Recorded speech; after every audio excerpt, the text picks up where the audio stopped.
Okay, everyone, look, we're going to be getting our meeting started right now. For those of you who are watching the recording, I hope that you consider coming in, joining us live as you are able to interact with us. Today, we're talking about translation, some of the interesting statistics about real estate. Did you know that there's a disproportionate number of people who speak a different language in the households that you are likely serving? This is true. It's something for you to actually take a critical look at. That's what we're going to be doing today. We're going to be taking a look at what's going on culturally, how you can get over language barriers, and of course, how we're going to be able to use AI to do all of this. But first, let me invite everyone in. Okay, getting some folks in here now. Hopefully,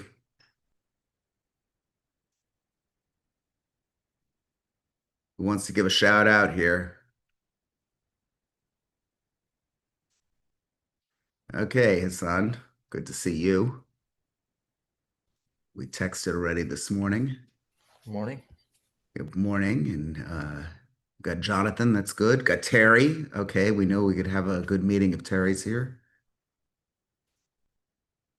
We got Zoom user. I always love that, like the mystery man here, right? We don't know who the heck that is, but I'll trust that they're going to be doing some good things. Great. So as I was saying, in the pregame here before we got started, we're going to be talking about this very, very important topic because I think a lot of you are really ignoring it and you shouldn't. For those of you who are embracing it, I can't emphasize enough how much more you should be embracing it.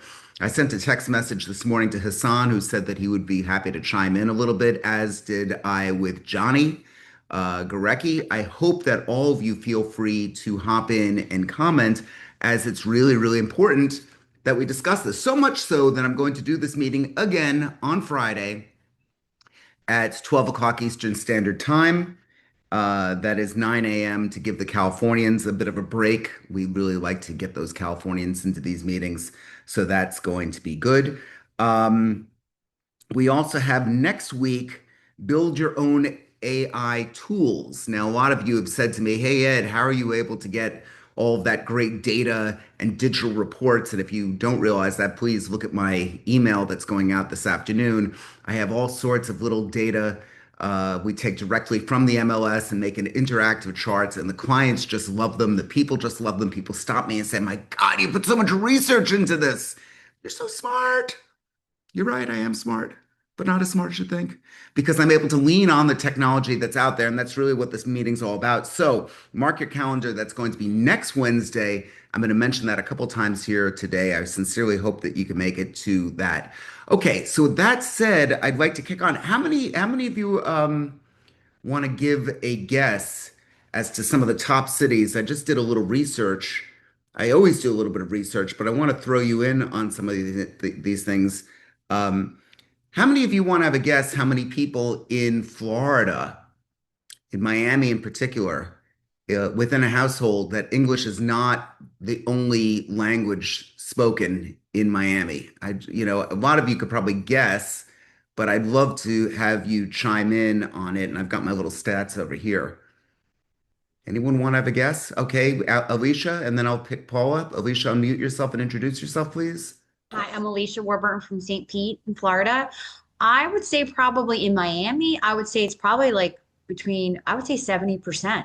Okay, that's a good guess. Let's before I answer that question, let me ask somebody who else had their hand. I think Paula had her hand up. It's Paula, good to see you. So please introduce yourself. Morning. Hi, I'm Paula from New York City area, Queens. I've been to Miami several times. I have friends that live there. Is it just Miami or all of Florida, you think? No, I'm saying, I use Miami as the example because it's so pronounced. But want to have a guess at what percentage speak a language aside from English? 95%. Okay, it's aggressive too, but let's see that. Who else? Greg, you had your hand up? Well, I already heard 70%, so I'm going to say 71.89. Okay, the actual retail price without going over. Sorry, I break into my Bob Barker here. I know Terry's seen the prices right in a bunch of times. Is 75%. 75% of Miami has English as a language, but oftentimes has another language aside from English being spoken in that household. Let me go on with a few others. El Paso, Texas, 70%. Los Angeles, California. Anyone want to have a guess? Okay, 59%. Um, Let me see. San Jose, 51%. Houston, 49%. New York City, got a few New Yorkers here, 48%. Okay. Um, Phoenix, Arizona, 38%. Chicago, 36%. San Antonio, 43. Dallas, 43. San Diego, 44. Jersey City, New Jersey, 52%.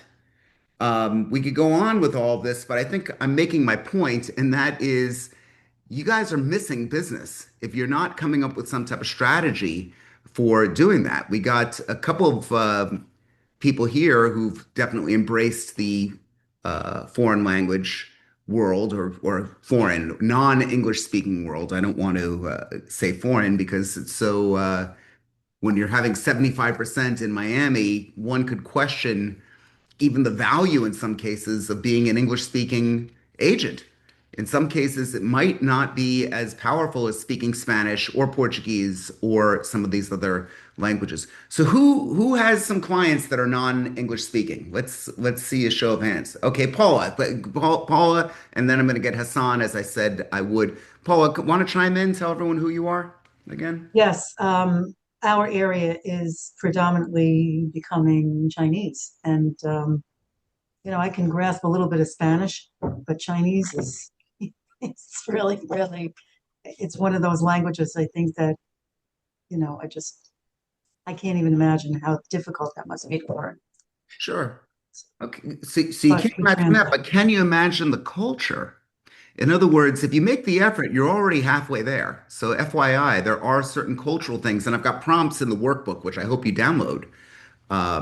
So even though you're right, neither you nor I will ever speak Chinese in our lifetime. Sorry, just I won't have a washboard stomach either, but it doesn't mean I'm not going to enjoy my life. Okay, Hassan, maybe I could pick on you for a second here. So you are where?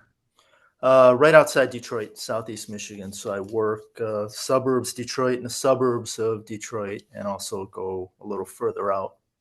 So Okay, primarily Southeast Michigan. and tell us the language that people are speaking there.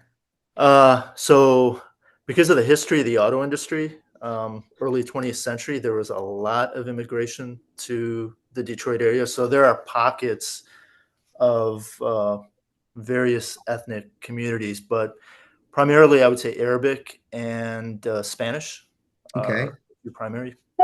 and you speak Arabic? I do. Yeah. Okay, do you speak Spanish? I don't. Okay. So what percentage of your clients are of Arabic speaking and what countries are they from? So across the Middle East, there's a large Lebanese population here. And then just depending on whatever is going on internationally, there's an influx of immigration. So early 90s, there was Iraqi. So there was probably late 70s, early 80s, there was a large Iraqi Chaldean community that moved to this area. And then in the early 90s, because of the conflict, the Gulf conflict, then there was another influx of Iraqis. But I would say primarily Iraqi and Lebanese. We also have some Jordanian, Syrian, Egyptian. So across the Arab world. Okay. And so here's the thing. My guess is that you're not the only realtor that's embraced speaking Arabic. I mean, there's probably a bunch that are actually set up at this point. Yeah, absolutely. Is that the majority, would you say? Would you say that most firms are set up or where I'm trying to discover your competitive edge here, if there is one. Maybe there is, maybe there's not, but let's talk about it. Yeah, I think so. Definitely having an understanding of the culture and being able to communicate in the Arabic language is a plus, because there are like potential clients who do not speak fluent English, like they speak broken English.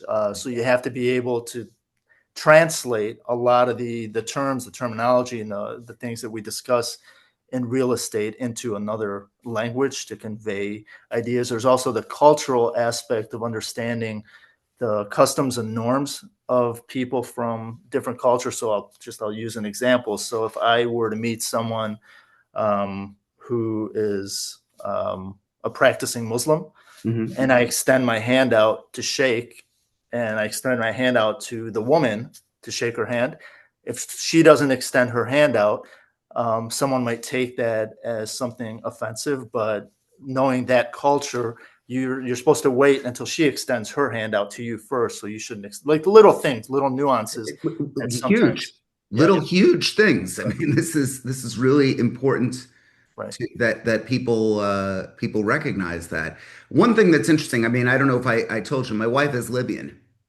I don't know if I ever mentioned that. And she grew up in a Arab culture. And one of the things that she did with our kids, which she still insists upon, if we're going to take a drive somewhere, or if we're going to go on a flight, one of our daughters takes a glass of water out, and as we drive off, they throw the water at the car. Do you have that? Is that something, I don't know if she was screwing with me, but that that's something that was going on. And the driver, almost every if they came from Egypt, I guess Libya and Egypt have very similar. They recognize that as a Middle Eastern thing to kind of make the spirits, to throw the right. spirits away or to throw the evil away. I don't know what the exactly what it is. All I know is it has become a thing with us as well. So I mention these things because again, Hassan said it was little, but it's really not. It's really huge. It's really something for you to recognize. Does anyone know how to hand a business card to someone, to a Mandarin speaking client? To someone from China. Okay, Paula, you need to know this. They expect the card handed like that, two hands. One, I mean, now look, I don't think you're going to go into such a horrible situation. I don't think it's going to be one of these circumstances where how dare you just chuck a business card at me? I'm just saying that look at how much farther ahead you are when you actually recognize that it's culturally they pass the card like that. How hard is it to learn that? It's not so bad. At least they know that you've actually made an effort to try and accommodate. Usually people are grateful. Usually people look at that and say that that's the thing. So if you take anything out of this meeting, and there's certainly prompts within the booklet here of what you could do to try and find out the percentages of people in your area, what you're dealing with as far as the numbers in your area of households. Um, there's still also prompts in here to try and discover culturally what is going on. Now, Zeynep is here this morning. She's Turkish. And there's a whole load of other, as with any, I mean, we have, I don't think Michael's here. He's Greek. So I know that there are various cultural things that go on in each of these areas that if you actually recognize that, you could have somewhat of a competitive edge over the person that does not take the time to do it. The point is that when I read 73% of Miami, I mean, that is just huge. It's just an enormous market that you cannot ignore. It's irresponsible to ignore that. And I know you might say, but Ed, you keep telling me that you're the niche player, that you play in the wealthy country club. And that's what, yes, that is me, indeed. But I do have a team and we do focus on a lot of different areas. And if you are looking to try and get yourself just a little bit better, which is what this meeting's all about, that's really what I would take a focus on. Zainab, can I pick on you for a second? You got to unmute there. Pick on me. Pick on you. Okay, good. So first of all, tell everyone who you are and where you are, and I'll get the. Hey everyone, I'm Zainab. I am based in Miami, Florida. Okay, good. And tell everyone about the marketplace. So are you working with many Turks? Not at this time because there's an extraordinary situation going on in my country where the banks are paying like 42% interest on the Turkish lira. So the Turkish people, for the most part, and definitely my clientele, have stopped moving money into real estate. The conversation literally goes like this. So you're telling me that I'm going to net about 3-4% in Miami when I buy a condo? Well, I'm making this much here and more. So that's my story right now. I'm looking for Okay, so new clients. can we move them out of Miami? Remember this, we always talk about just one side of the deal. There's two sides of the coin here. Wow, look, you're only making 3%. Park it back in Bank of Turkey. I don't know what your bank is there. Oh yeah. Yeah, I mean, no, because they're also looking. No, the ones that have invested already, they're like, when you give them the real numbers for what their property would sell for, they're like, oh, I would never sell it for that much. Like you bought it for half that much. Why won't you sell it for this much? But no, they're not Okay. moving the money back either. It's And they know like it's not sustainable. Like this is not forever, right? So they're not going to sell assets and move it into banks there, but they're really enjoying keeping their cash in there at this time. So, Zainab, I want you to come. Well, I always want you to come here, but I'd really love for you to come next Wednesday, if it's possible.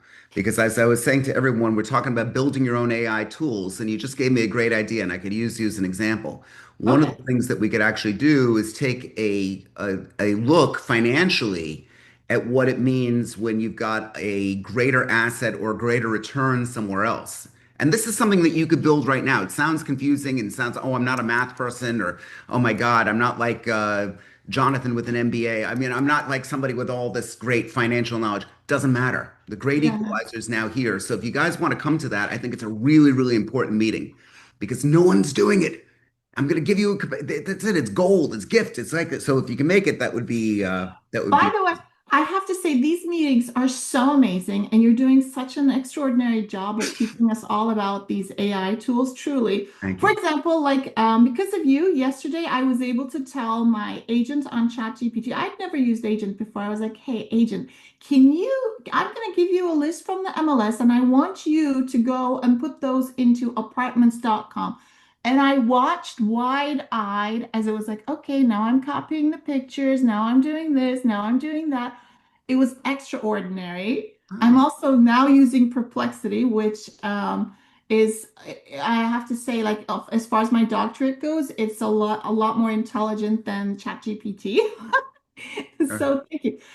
And I was in a meeting yesterday where I signed up for this mentorship program, and they were teaching us a little bit about, well, they weren't even teaching us, they were just telling us, oh, you need to do YouTube videos, you need to do Instagram videos, you need to do this, you need to do that.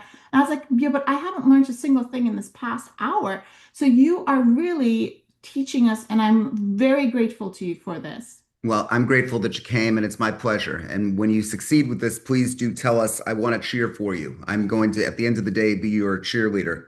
Thank you. Um, Appreciate it. and that I really mean that. So thank you for coming. Here's a battle tested AI prompt. Consider this. I'm a real estate agent in exact city, exact zip code. You're not saying exact city, exact zip code. You know what I mean. You're going to put your exact city and your exact zip code in. Give me the brutal financial reality, and in that, you're going to say, what's the total population in my farm area, the exact percentage and number of people who speak non-English at home. It could be Arabic, it could be Turkish, it could be whatever you want to actually drop into that. You fill it out. What are the top five languages with speakers? These are actual, not percentages, just the actual numbers. What's the average home purchase price by each language group within the last 12 months? What's the number of real estate transactions by each group annually? Calculate my daily revenue loss if I can't serve this particular percentage of people. That one's a little iffy. By the way, I test all these prompts when I write them. That sometimes works, sometimes doesn't work. I'll explain. Terry, remind me to tell everyone non-deterministic.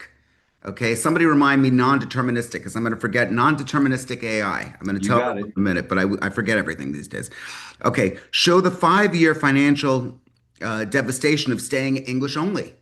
Okay, it may or may not be the case for you. Again, AI tends to be a little dramatic. So make this hurt. I need to see exactly how much money I'm losing every single day and format this as an emergency report. I put a lot of emphasis on that particular report. You don't have to. If you've been working perfectly happy in your community and you want to take a slower approach, knock yourself out. One of the things, and going back, I didn't forget, Terry, non-deterministic. AI is non-deterministic.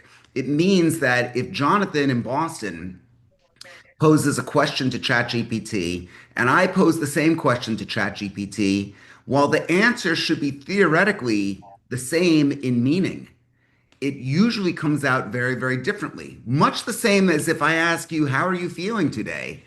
Depending upon, it could be 5 minutes later and you could suddenly be in a bad mood. Now, is the AI going through a bad mood? Is there something going on? No, it just means that it's the neural connectivity within the computer is drawing data from multiple sources and multiple places. So if you change the answer slightly, or if you change a question slightly, you're going to get a slightly different, sometimes dramatically different answer. Okay, but Ed, wait a minute. How could that be? Let me tell you this. If a question gets posed to a doctor, and they did this study, a medical doctor, a human being, depending upon how you ask that doctor a question, could be the same question, but it's got a deviation of about 18%. Can you imagine that? An 18% change in the answer to their diagnoses based on how the question is posed to them. That's scary stuff. That's scary stuff. Look, I either have an embolism or I don't. To me, it's extremely black and white. So just keep in mind the AIs really do mimic that. And I want to be clear because a few of you have said, hey, Ed, I tried what you did in the meeting and I didn't get the exact same answer. Non-deterministic, write it down, look it up. That was my digression. So think about that for a little bit. Um, I would also beg for you to figure out what is going on with the competition. Now, whether this is going to be just the language speakers or anyone else, I want you to figure out what's going on in your area. In this instance, we're really looking at the names of agents actively marketing to Spanish, Chinese, Portuguese, whatever the group might be, Arabic, Turkish. Their exact marketing tactics. What exactly are they doing? Hey, So that's fun. Edmund, Go can I ahead. can I share something? Please. I Yeah. love it when you chime in. So one of the things too, and this is not a language thing, but it's a cultural thing. So people who adhere to people Muslim background who adhere to Islamic law, Mhm. so they don't believe in paying interest. So most mortgages are traditional interest. There are also lenders out there that do something called a riba-free loan, and it's RIBA. So having that in your toolkit for people who do not want to acquire a traditional mortgage with interest. So most mortgages in this area where I'm at most homes are either cash or traditional mortgages, but there are some people that don't believe in paying interest. Okay. So there are lenders out there that do what's called a riba-free loan, where basically it's structured, you're still paying, your principal and what would be this relatively the same amount of interest, but the way it's structured, you're paying like an ownership fee. You're partnering with a lender, so there's reduced risk for you as a buyer in terms of being indebted. So, for example, if the house goes into foreclosure because you couldn't make the payment, in a traditional mortgage, I mean, they'll come after you for whatever's owed on the home. And this type of loan, the lender can only come after you for the asset itself, the home. So even if the home has been devalued and doesn't have any more value, they cannot go after your bank accounts or any other assets that you have. It's just the property. So what I'm getting at with this is that knowing some of those things with, for example, not all Arabs are Muslim, but if Arabs who are Muslim, knowing that some of those people that you could potentially be dealing with don't believe in paying interest. Like there's one guy, and he's not Arab, but he's from Pakistan in my market. He uses that as his marketing. So he does great business with people from Pakistan who adhere to that law Mhm. and don't want a mortgage with traditional interest. So he's partnered with an institution that does those type of loans, and that's primarily what his business is. I was going to ask, what are the institutions? Are these major banks that offer this? No, there are like in my area there are a few lenders, and I know there's a few national ones. Like if you look it up, it's RIBA loans. There are lenders out there that do those types of loans, but I mean, like if someone wasn't even aware of this, like you'd have no idea that this even This, exists or is a thing. I'm telling you, I learned something every meeting from you guys, from all of you. And Hassan, you take the prize today. Mark Lawrence has his hand up. Mark, was it a question about this or something new? Yeah, Hassan, is that under Sharia law? I don't know. Like Oh, I okay. honestly, I don't know. I've done it. So I've done these. Like I've helped people in the past, not with residential loans, but entrepreneurs with business loans. I've worked with some entrepreneurs from the Middle East, and there's lenders in my area in Ann Arbor, in Michigan, that does for commercial loans and residential loans. They do riba-free loans.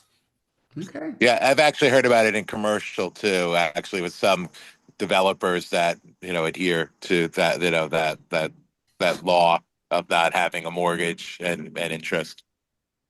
Yeah. Well, look, thank you, Hassan, and thank you, Mark. I mean, that's the point that there are cultural differences, and this was the best example. I mean, I could write these things, I put a lot of time into these workbooks. I write and write and write, but it takes somebody like Hassan to throw something out there that I never would have known, I never would have considered. Zainab, is this familiar to you? Is this something that you're aware of? Yeah, well, here's what I know from the religion that you're not supposed to intake the interest. I wasn't aware that you're also not supposed to be paying it, but you're not supposed to be intaking it. Nonetheless, Turkey being a Muslim country seems, for the most part, to be disregarding this part of the religion because, like I said, they are really enjoying these high interests from the banks.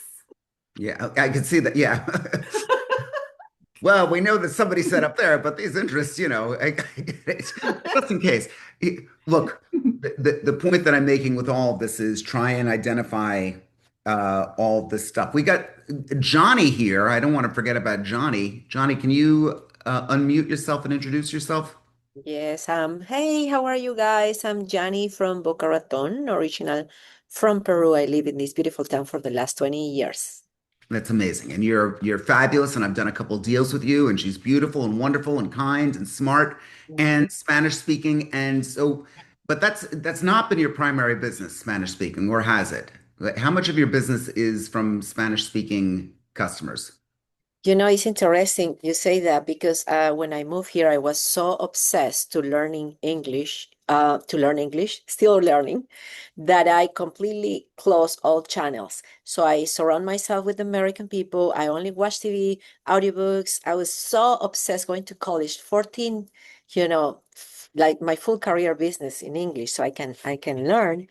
And it was crazy, but they told me if you want to survive in the United States and grow, you have to cut everything and just be merged in the culture. That's what I did. So I it is a time for me now that I overcome that I have to connect with my people. I feel terribly. All my social media channels are in English, and I'm losing a lot of business because I'm one of the few that speak Spanish here in my office. So I and Edmund, thank you so much because I know you encourage me. I feel so confident in Spanish, not so much in English, but still doing videos. And I build my audience in all the social media channels in English. So I notice when I post something in Spanish, I don't have too much attention or likes or views. It's like, that's the reason I keep doing it in English, but I have to take advantage of this. And now I find out there is so many Spanish speaking in Boca Raton and it's South Good. Florida, everybody. So, a lot of people. So now thank you, Edmund, for the encouragement. I'm committed to open my channel in YouTube and it's going to be amazing. Do that, but here's an idea to help you along. Speak Okay. with the people in the office. I know between Del Rey and Boca, Johnny's in my office. We've got about 260 people total, something thereabouts. Yeah. Get an internal memo out to them. You could start doing it through the WhatsApp group saying, do you need help with your Spanish speaking clients? It could be your client, Mhm. but I'm here for the assist. Why don't we start marketing together to your clients and people will respond?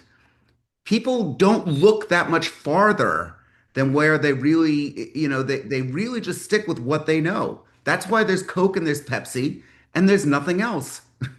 It's really true. There's Coke and there's Pepsi, and then there's who knows what else is left.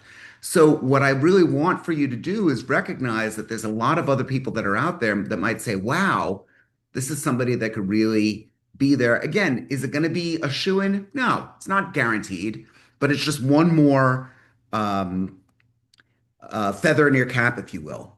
Mm-hmm. You know, A way to that's connect with people and help other agents to succeed in the business too. sure. Yeah. And it Uh-huh. wouldn't kill you to any of us to have a foreign language YouTube channel, as Johnny's saying, or any other social media for that matter. If I don't know how much Boca Raton is done in in Spanish on YouTube, but we could find that out and we could take a look at that and just say the Boca Raton real estate Espanol. You know what you might have in that are any Spanish speaking people that are doing the search immediately you'll rank higher. You know, if you guys have a chance, Google this man's name, Richard Richard Schwat, and the last name he's got too many consonants. Chwatt. Hold on. Chwat. Schwat. Yes. It's a little confusing. Now, when you have a second, Google the name. What should come up is a YouTube interview that I had with that guy. Now, that was back when I was 115 pounds heavier, so you're not going to believe it's me. It was Big Fat Ed. Um, but if you have a chance, take a look at that. Now, why does he pop up when he was a fairly prominent man? Regrettably, he just passed away. Um, and by using his name and by putting him on my YouTube channel, anytime someone Googles him in the absence of any real data about that guy, guess what comes up? My video. People know me. People see that just by being associated with him. So, Johnny, if you could try and do some stuff specifically to Boca Raton in Spanish, and you consistently get that out there, when somebody does do a search for it, you're going to be up there. Now, again, it could be that there's a million people doing it already, and I could be giving you the absolute worst advice. So please take a look at it and see what's going on. Hassan, same thing. Zainab, same thing. I mean, I found the YouTube. Zainab is always the greatest. She just sticks that right up. They just see, you see, I was pretty big and fat, right? By the way, Yeah. you look amazing now. I am However, very you want sexy. to It's be like important that you know that. Yeah. What? this is like your signature outfit because now you have it in a smaller size. You're literally wearing an exact same looking jacket and shirt in the Oh, video. without the glasses. I got the Yes, glasses from without the Terry. glasses. Yeah. Okay. But you could take a look you could take a look at things like this and take a look just you want to see the value, and again I don't want to break just into a social media or YouTube meeting here, but I think it's important when we're talking about cultural differences. Um, Hassan, this whole thing about the mortgage rates, that's worthy of a story. You That is know, screaming for it. I mean, yeah, Rocket. So Rocket Mortgage also does something because in um, Orthodox Jews, and I don't know enough about this, but in Jewish law there is something similar. yes. So Rocket Mortgage also has a program, a mortgage program, and in terms of their documents and the way they've changed something to comply with Jewish law so that Orthodox Jews are able to take out mortgages through Rocket. Yeah.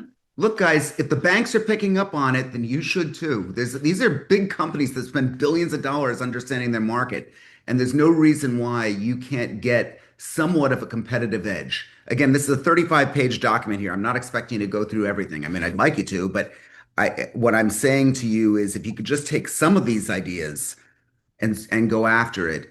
YouTube is a great place to start. The way you do it, if you go into YouTube and type in the Boca Town Center Mall, or whatever Hassan's equivalent is in that, or Terry's equivalent to that area, what you're going to see is some videos that are rank in the thousands of views. Now, what did they do to rank so high? Well, a few things. First of all, people are going to search for the mall faster than they're going to search for Edmund Bogen.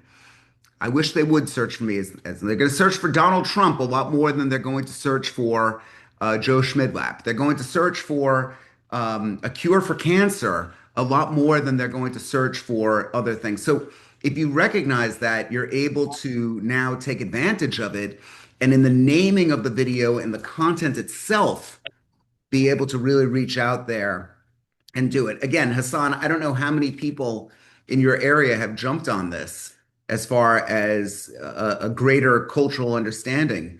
but to me, it's screaming an opportunity. I mean, it's certainly worth researching. Terry, your hand is up, or I don't know whether you're raising your hand or just want to say hi or eating a. Hi, hi. Edmund, you should also post your transformation video. Now that people Okay. have seen before, that's just a wonderful video. And It was good. Yeah, my daughter and I made a Oh, video. I knew I was getting this bariatric surgery, so 2 weeks before, I had her walk up to me and say, "Hey, Daddy, you need to lose some weight." And I go, "Oh yeah," and I put my hand over the camera, and a year later set the camera up the same way and pulled it away, and I was skinny. So if you want to take a look at that, that was that got like 21 between all the things, about 21,000 views. I didn't sell a single house from that particularly. But I did build relationships with the other former fatties that are out there that needed to lose the weight. I speak very freely about weight loss. I couldn't stand being heavy, and it's one of those things that it's a struggle every single day. but those are the things that set you apart as a human being and not just a real estate agent. We all have our struggles and our trials and our tribulations, and Sure. that's what makes us human. And people respond to that. I think And so. also the fact that you're incredibly sexy right now. You know, Hey, that back off, Harvey Weinstein. Okay, okay. doesn't. Respect me for my mind. Okay, you will never have this. Okay, I'm sorry. Anyway, so let's take a look at this. I'm conducting a virtual showing for a $500,000 home and then you could mention, so this is if you want to make a virtual showing to a specific demographic. Let's say it's Turkish. Let's say it's Italian. Let's go with Italian. We haven't done that yet. Or Peruvian. Let's go with Peruvian because Johnny's here. So I'm conducting a virtual showing for a $500,000 home to a Peruvian family who prefers learning things in Spanish. Create a complete showing presentation that, one, opens with a culturally appropriate welcome and builds instant trust. Two, highlights features that matter to, and then mention the Peruvian family. Three, addresses their specific home buying concerns and values. Four, creates emotional connection to the lifestyle, not just the home. Five, handles common objectives for their native language. And six, closes with urgency that respects their decision-making process. Look, I like to say I speak New York Jew, and sometimes the stuff that I do might be a little bit overwhelming for some. It might not be as well received. We all want to make money. We all want to lean in on and get the business that we want. Isn't that the truth? So by taking prompts like this, and again, I could put I still have it here. Yeah. I put it back into the chat here, the workbook. So I encourage you to download that if you can. Okay, 9:37. I want to make sure that we have time for other things. I want to also say again, next Wednesday, build your own AI tools. Johnny, I think I was showing you the mortgage calculator that I was doing for you, and I showed a few of you that if you want a mortgage calculator, just let me know and I'll build it for you. It's not that tough, but I'm going to show you next Wednesday all the different types of tools that you could build using AI that's going to set you head and shoulders over everyone else. I mean, if you think about it, Zainab, you might have a deal going on at a particular condominium in Miami. If you could get the data for us from that condominium, we could make an interactive chart of what's gone on in that condominium over a certain period of time. Now, I don't care who the dominant agent is there. At that point, you are the knowledge base. You are the authority. And here's the thing, it's not that tough. So if anyone's getting scared away from this, we can make it as difficult or as easy as you want. I can show you tools right now that you could utilize that isn't going to be that tough, but I'm not going to do it now. I'm going to do it next Wednesday, 9 a.m. And we've got this Friday another conversation again about the whole international side of things. I hope that you guys come back because there's always some new stuff that is actually discussed and learned. Questions that we have? Trying to see who's here now. Since nobody has a question, I'm going to jump in and ask for next Wednesday. I don't have any residential deals going on at all, but I will bring you data from my building and then we'll work on that. Great. Whatever data you have, here's an assignment to help you along. From your building, if you could get what's on the market, and what's sold, and give me the sold very, very carefully for the last 10 years. So if there was 5 homes, 10 homes, whatever it might be, and the price points that went along with it. So I want to Mhm. know the price and I want it year by year. Today is Okay. 2025. We go from 2015 to 2025, and I will show you how easy it is for you to take advantage of that and put it together. Guys, this is going to be the norm. It really truly is going to be the norm. And you've heard me say this a few times. My original profile that I had on Facebook on the Douglas Elliman's website was written by a woman named Jennifer Bottoms. She charged me $500 to write all this different stuff about me and my bio, and she built web sections of all this. And I thought that was a pretty good deal at the time. I don't know what's going on with Jennifer right now, but I could tell you I could do it with ChatGPT easier, faster, better. And I liked her, and she's a wonderful woman. But that particular job is now obsolete. I told you the story about how 12 years ago I started working with someone named Paul Fishman. His wife, Pamela, sweet lady, I'm still friends with him, gave me a post-it note. And she said, uh, you can only really do this for your expensive listings, but if you need aerial shots, here's a helicopter pilot. Now, even 12 years ago, people were using drones, but the news didn't get to her at that point. That helicopter pilot is doing something else. Okay? They're doing something else. It is simply obsolete.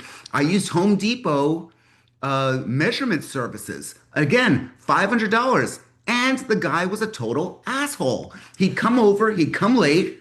It took him a whole afternoon to scan the house to make a floor plan. And then he had to come back the next day. Again, 500 bucks. Obsolete. There are apps now for $15 that will do it for you. Okay? This is not thousands of years, guys. These are three major businesses that have been knocked down now because of the tools that are available to you today. So anyone who says, well, it's not going to be nothing, or it's not the same thing, it doesn't sound like me, it's not this, bullshit. It doesn't today, but it's getting better and better and better and better and better. And 12 years is not a heck of a lot of time when you think I had a writer, I had a floor plan guy, and I had a drone, a helicopter pilot. These are three things that are now out of business because of the way things are going. Think about it, guys. We need to fortify ourselves. Realtors are on the chopping block. We are. And I'm not saying that I could get you off the chopping block, but I can extend the time that you have in the business. And I can make what you're doing the most effective and the most efficient that you've got. And to give you a competitive edge over those, it's going to be a bloodbath. There's going to be a lot of people that are going to go out of business. In fact, a senior person from Google just said that he thinks the middle class could be wiped out by 2027. Guys, that's 2 years away. Now, let's say that's overly aggressive, as many people think it is. You need to figure out a way to fortify yourself. You got to do it. What if I'm wrong? Okay, maybe I am. I hope I am. But I still stand by the fact that doing things this way will still help you make more money than if you did not. Okay? Zainab, were you asking a question, or were you just being your smiley self? I think you were just. No, I was gonna say something to something you said. I don't remember what that is, but I also had a question recommendation for next week. Branded residences are really on the rise, and the claim is What? branded residences, like let's Oh, say like the Four Porsche Seasons. building? Yeah, Okay. right. So, what if we gather? I can do the data gathering. What if we get some data together and also look at, are they actually selling for a premium? Are they actually protecting their value across cycles? I think it's worthy. I know that Cipriani has his name on another building somewhere else. So in West Palm Beach, they created Mr. C's residence. Mhm. It's the worst fucking name I've ever heard. I mean, I don't think it doesn't resonate as Cipriani. It doesn't give me that. Mr. C sounds like what was Happy Days, Mr. B, whatever it was. It doesn't sound like It something. sounds like a diner. Yeah, it doesn't sound like as elegant. Now, again, I could be totally wrong, and maybe they are getting a premium based on the name. Zainab, you always come up with good ideas. I like that one. I mean, Coconut Grove, Mr. C's sold out like Okay, hotcakes. so what the hell do I know?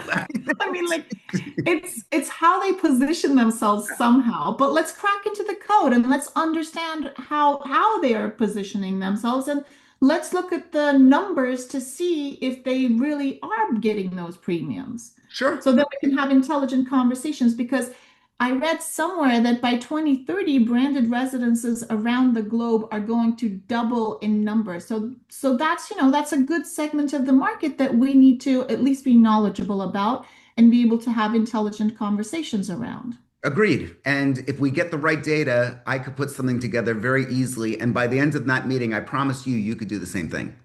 You might not Awesome. want to. It might not be as pretty.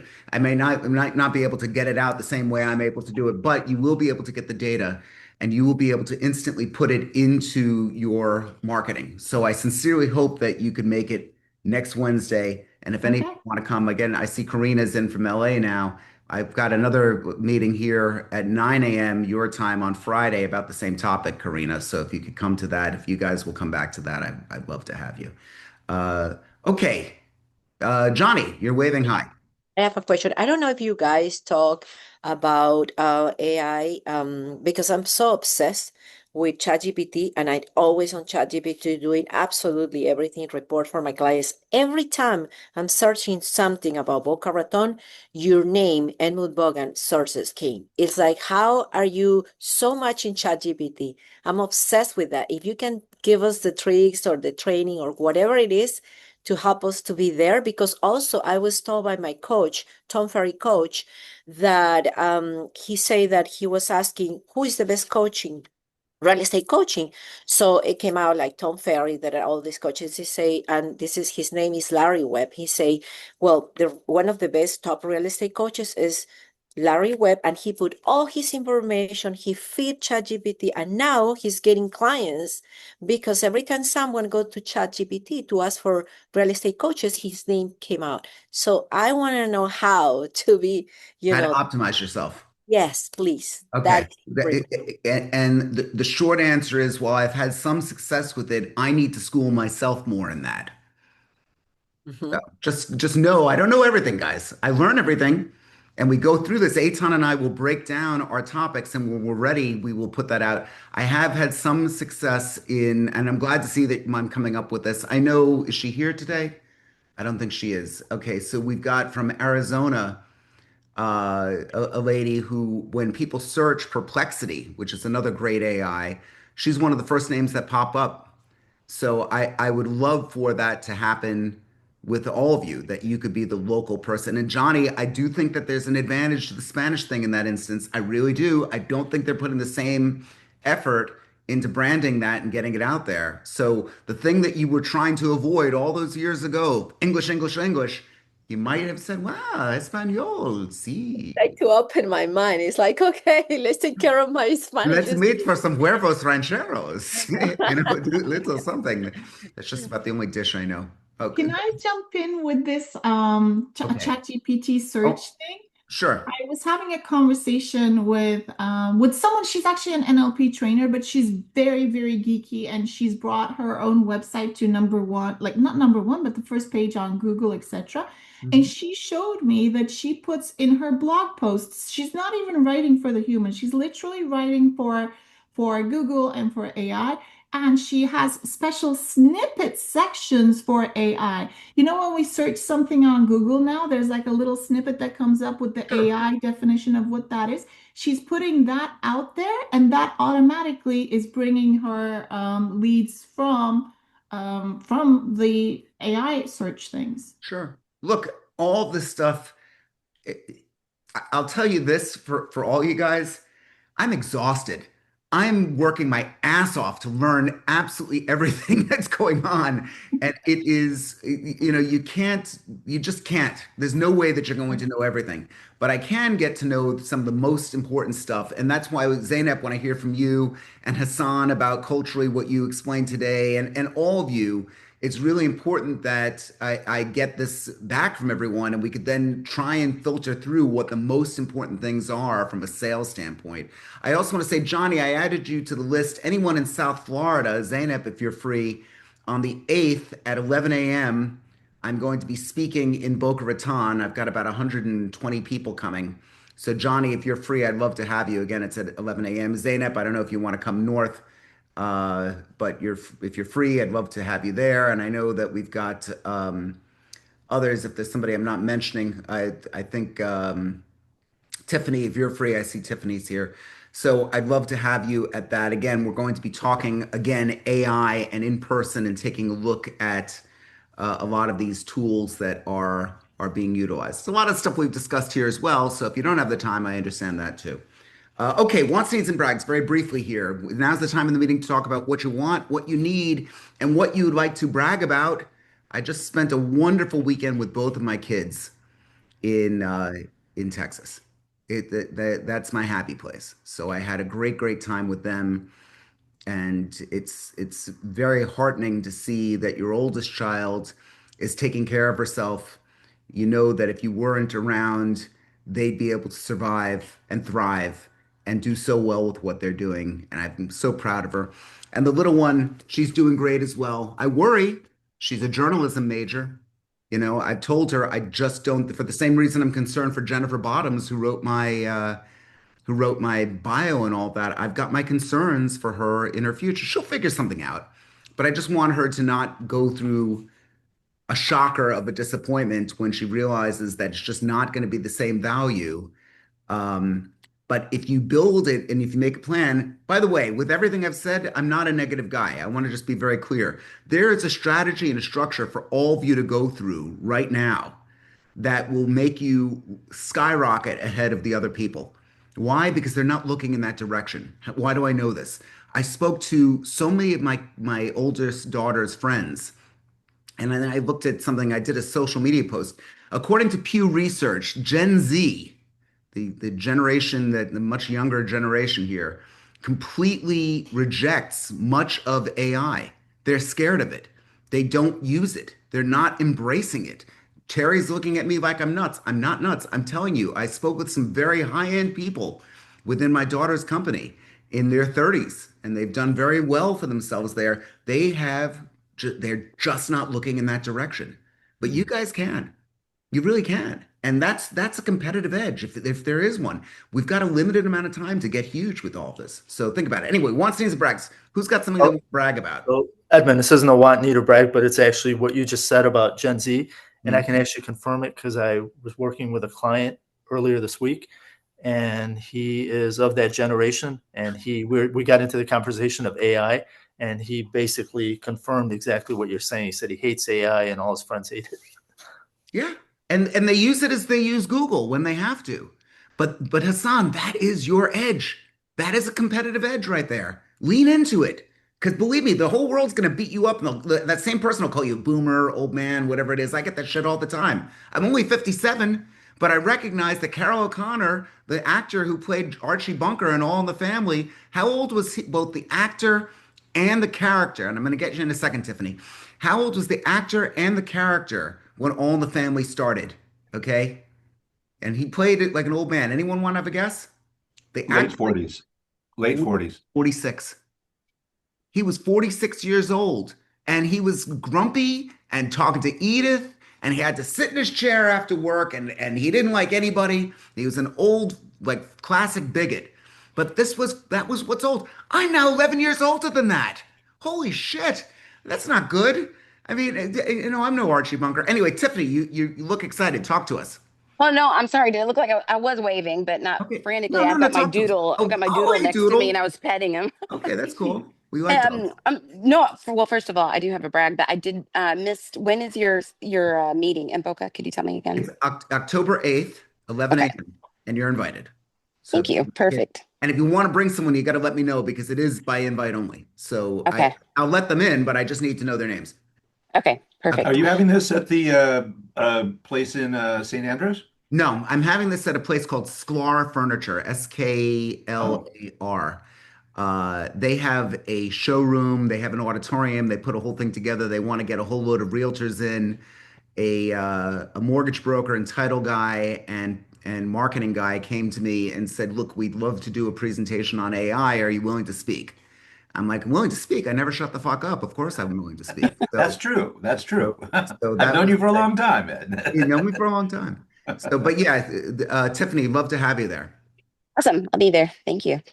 Who else wants needs and brags?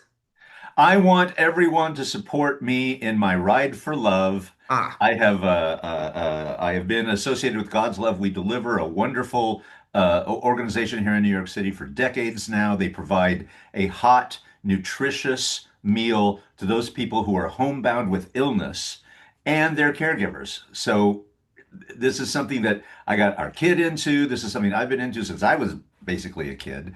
On October 5th, we are doing Douglas Elliman is sponsoring a bike-a-thon where we are riding to raise money for God's love. So I will post my QR code, anything that you can donate. Please be generous. Will help not me, but people. $10 will buy a meal for one of these people. So sure. it's a wonderful, wonderful thing. Please help.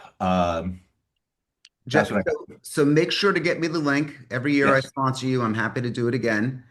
And that you goes are for so all of generous. I you. appreciate it. If you have charities that you want to post, again, I want to, it's got to be a bona fide charity. You know, we're not talking about, your kid's college fund, although I'd love to make that a charity. But yeah, thank you for that, Terry. Absolutely. Let's see, who else do we have here? Paula, Melissa, Mark, Karina, Jamie. Any of you want to hop in and give us a want, a need, or a brag? Brandon Bravo. I love that name. I could see his camera's on, but his audio's off, and he's kind of hiding here. So, okay. Anyone? Anyone? Okay, well, look, like I said, meeting again on Friday at 12 o'clock. I hope you can make it. Again, next week, 9 a.m. Wednesday, build your own AI tools. This is going to be opened up. It's not tough. If you think that you're a technical screw up, come. Just come to the bloody meeting. I'm telling you, I'm not going to hurt you, and there's not going to be anything that you're going to be able to accomplish something from there, and it's going to be a real eye opener. For God's sakes, don't get run over by a locomotive. You're about to be. Please come to that meeting. I'm begging you. Okay. And with that said, Terry, you ready? Oh, When yeah. Terry says, "Oh, yeah," it makes me look at all of you and say, "It really was great having you here today. I'm so glad that you came. And I really hope that you can make it both this Friday at 12 noon Eastern Standard Time and next week on Wednesday, 9 a.m., also Eastern Standard Time, for another exciting episode of Rain Awesome Nation. Stuff." I love it when he does that. Guys, thank you so much for coming. And if anyone wants to get together, do let me know. Johnny, I don't know if you're free for lunch. I'm around. Let me know if you want to grab it. Okay. I'll talk to you later. Have Bye. a great day. Bye.